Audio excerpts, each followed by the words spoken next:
नमस्कार मेरे सभी श्रोताओं और दर्शकों को।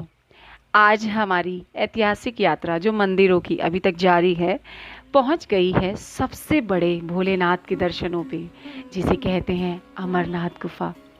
मन में श्रद्धा भाव और बर्फीले भगवान भोलेनाथ की ऐसी सच्ची श्रद्धा उमड़ती है कि केवल शब्दों में नहीं, हकीकत में जब आप अमरनाथ का नाम लेते हैं तो अंतरात्मा भोलेनाथ की हो जाती है।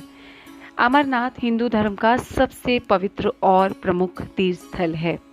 ये भारत के जम्मू और कश्मीर प्रदेश की राजधानी श्रीनगर के उत्तर पूर्व में 135 किलोमीटर दूर समुद्र तल से 13,600 फुट की ऊंचाई पर स्थित है।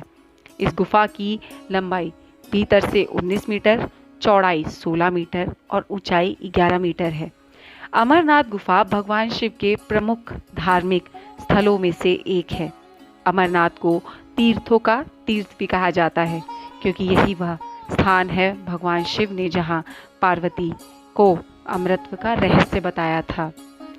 यहाँ की प्रमुख विशेषता पवित्र गुफा में बर्फ से प्राकृतिक तौर पे बनने वाला शिवलिंग है। प्राकृतिक हीन से निर्मित होने के कारण इस स्वयंभू हिमानी शिवलिंग भी कहते हैं। आषाढ़ पूर्णिमा से शुरू होकर रक्षाबंधन तक पूरे सावन महीने में होने वाले पवित्र हिमलिंग दर्शन के लिए लाखों लोग यहाँ आते हैं।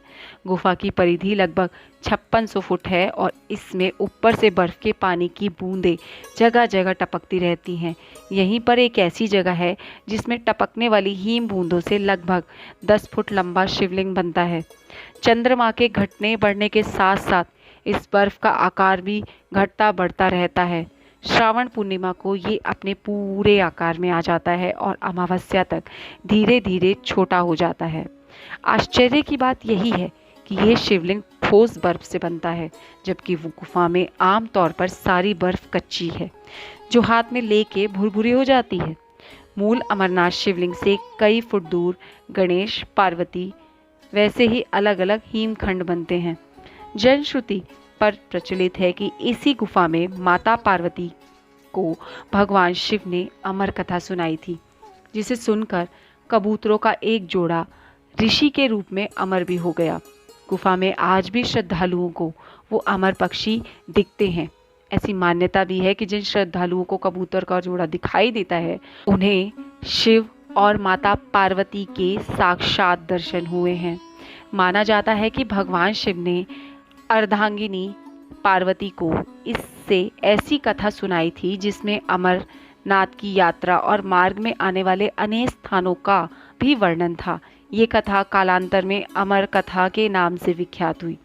मान्यता है कि जब शिव पार्वती को अमर कथा सुनाने ले जा रहे थे तो उन्होंने छोटे छोटे अनंत नागों को अनंतनाग में छोड़ दिया, माथे के चंदन को चंदनबाड़ी में उतारा, पिस्सुओं को पिस्सू टॉप पर और गले के शेषनाग को शेषनाग नामक स्थान पर छोड़ दिया। ये तमाम स्थान अमरनाथ के रास्ते में पड़ते हैं।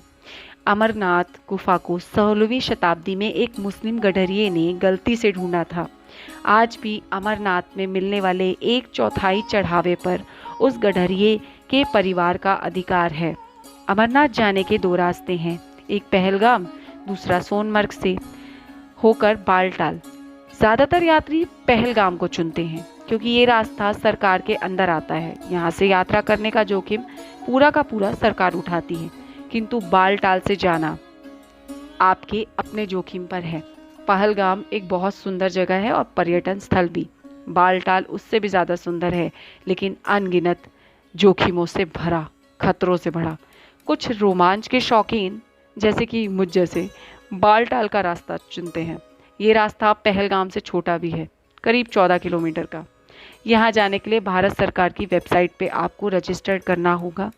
रजिस्टर्ड होने के बाद भारत सरकार की तरफ से जो भी यातायात के साधन आपको मिलते चले जाएंगे, आप उनमें तय समय पर निकल के अमरनाथ पहुँच जाएंगे। चलिए, आज का प्रश्न है, अमरनाथ किस राज्य में स्थित है?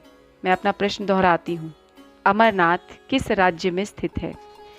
धन्यवाद। यदि आपको मेरा ये प्रयास, मेरी ये कहानियाँ, मेरा ये सुनाना अच्छा लगता है तो कृपया मेरे चैनल को सब्सक्राइब करें। आप मुझे अपना समर्थन लाइक, शेयर और कमेंट के द्वारा भी दे सकते हैं। धन्यवाद।